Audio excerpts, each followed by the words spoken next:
तो आइए हम लोग कृषि का अध्याय देखते हैं।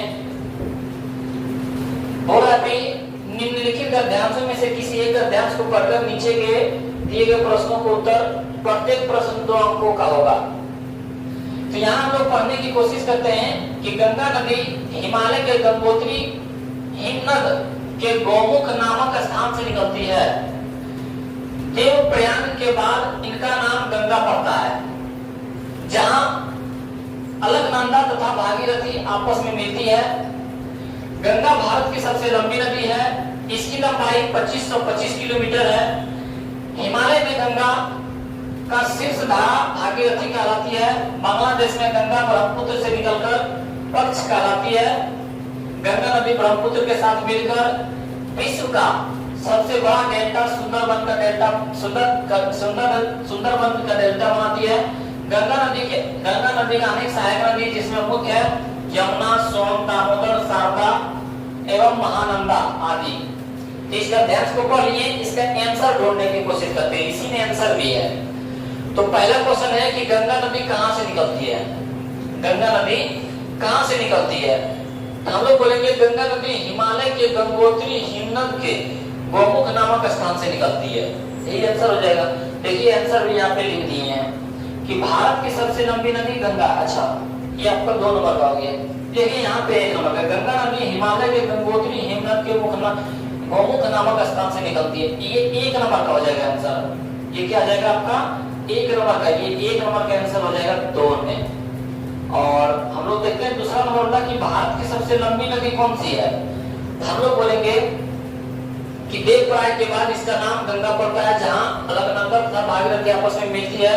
और गंगा भारत की सबसे लंबी नदी है। बोल रहा था भारत की सबसे लंबी नदी कौन है, तो गंगा।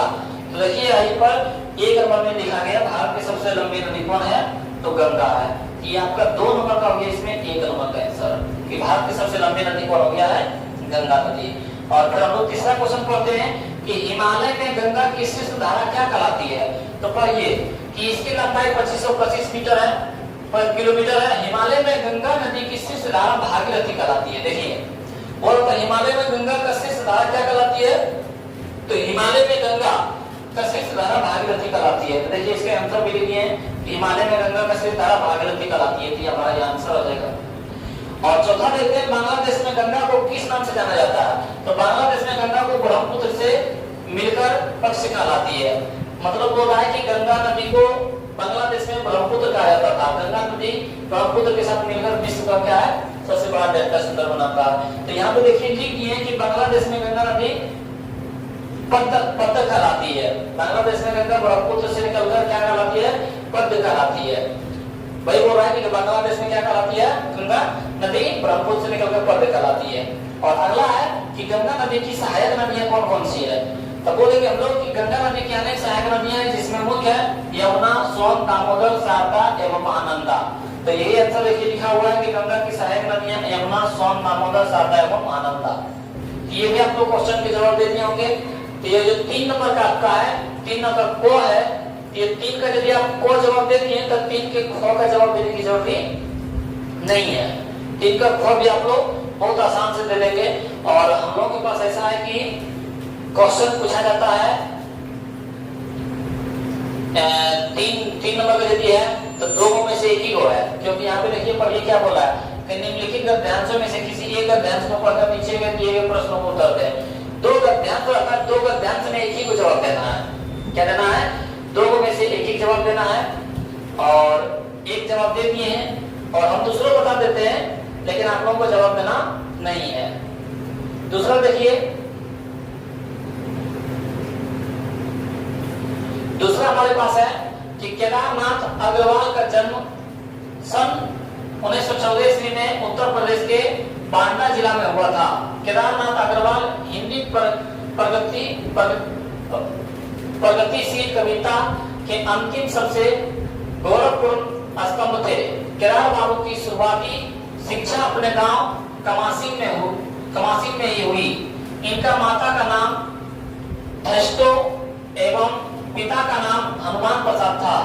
इनके पिता बहुत ही रसिक प्रवृत्ति के थे, जो रामलीला वगैरह में अभिनय करने के साथ ब्रज भाषा में कविता भी लिखते थे। केदार बाबू ने काव्य के संस्कार अपने पिता से ग्रहण किए थे। आज के हम लोग आंसर देखने की कोशिश करते हैं, आंसर में क्या पूछा है। तो पहला हमारे पास है केदार बाबू अग्रवाल का जन्म कब हुआ था। तो केदारनाथ अग्रवाल का जन्म सन 1911 ईस्वी में उत्तर प्रदेश के बांदा जिला में हुआ था। तो यहाँ पे हुआ था, सिर्फ कब हुआ था, कहाँ हुआ था नहीं। हम लोग पर जितना उत्तर पूछेगा उतना ही जवाब देना है। तो बोला था कब हुआ था, 1911 में। तो वही देखिए आंसर जवाब दिए हैं कि केदारनाथ अग्रवाल का जन्म सन 1911 में हुआ था।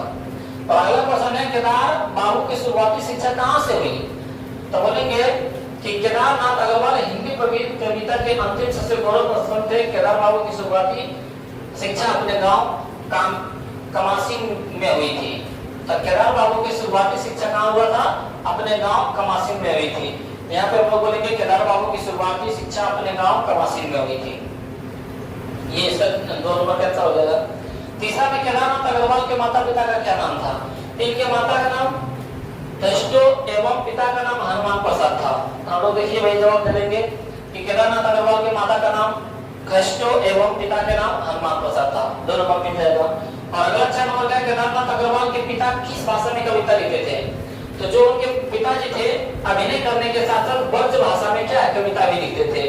तो वही है कि केदारनाथ अग्रवाल के पिता ब्रज भाषा में कविता लिखते थे। किस भाषा में, तो ब्रज भाषा में। और अगला 5वां हमारे पास कि केदारनाथ बाबू काव्य के संस्कार किससे ग्रहण किए थे। तो केदारनाथ बाबू अपने काव्य के संस्कार अपने पिता से ही ग्रहण किए थे। तो हम लोग वही जवाब देंगे केदारनाथ बाबू के काव्य के संस्कार अपने पिता से ग्रहण किए थे। ये जो 3 नंबर का को और ख जवाब दिए, इसमें से आप लोगों को एक ही जवाब देना है। ये दोनों में से आपको एक ही जवाब देना है। और हम लोग पढ़ते हैं 4 नंबर की ओर। 4 नंबर का देखिए हमारे पास ये क्वेश्चन है।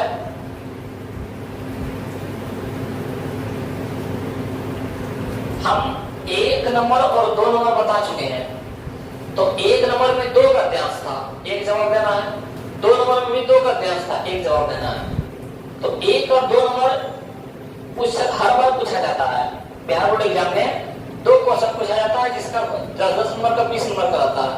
और ये जो आपका 3 और 4 नंबर है ये मतलब दूसरा साल में पूछा है। तो ये 3 और 4 में 3 में भी तीसरा क्वेश्चन में भी 2 का अध्यांश था, एक ही जवाब देना है। और क्वेश्चन नंबर 4 में भी 2 का अध्यांश है, इसमें से एक ही जवाब देना है ताकि आपको 10-10 नंबर के 20 नंबर मिलेगा। तो आइए हम लोग देखते हैं पढ़ के क्वेश्चन नंबर 4 के को। 4 के को में बोला पृथ्वी के चारों ओर परिभ्रमण करते हुए चंद्रमा भी पृथ्वी के साथ साथ सूर्य के परिभ्रमण करता है।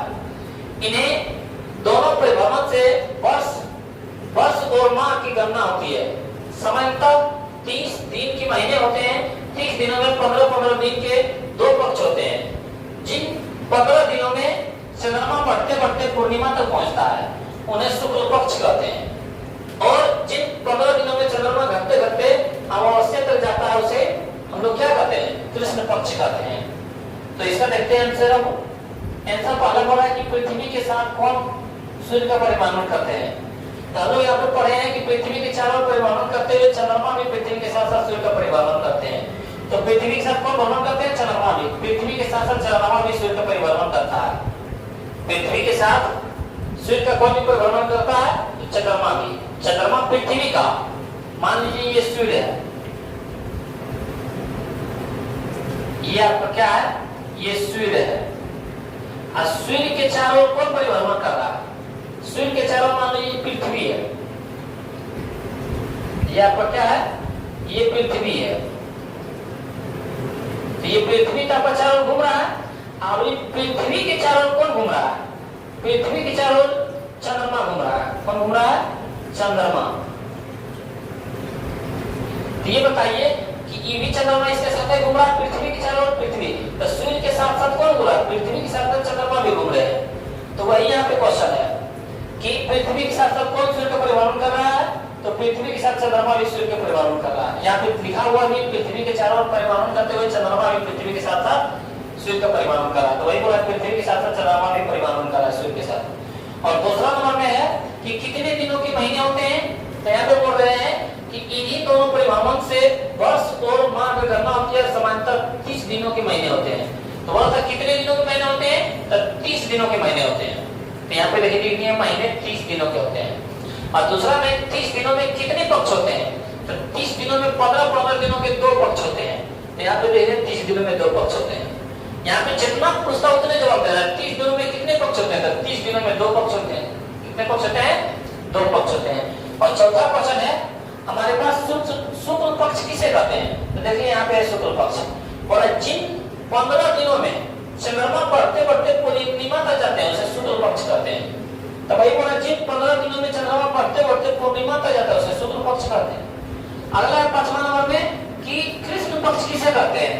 तो बोल रहा है कि जिन 15 दिनों में चंद्रमा घटते घटते अमावस्या तक जाता है उसे कृष्ण पक्ष कहते हैं। तो हम लोग भी आंसर देंगे कि जिन 15 दिनों में चंद्रमा घटते घटते अमावस्या तक जाता है उसे कृष्ण पक्ष कहते हैं। ये आप लोगों को 3 नंबर में 4 नंबर में क और ख पूछेगा तो आप लोगों को एक ही जवाब देना है।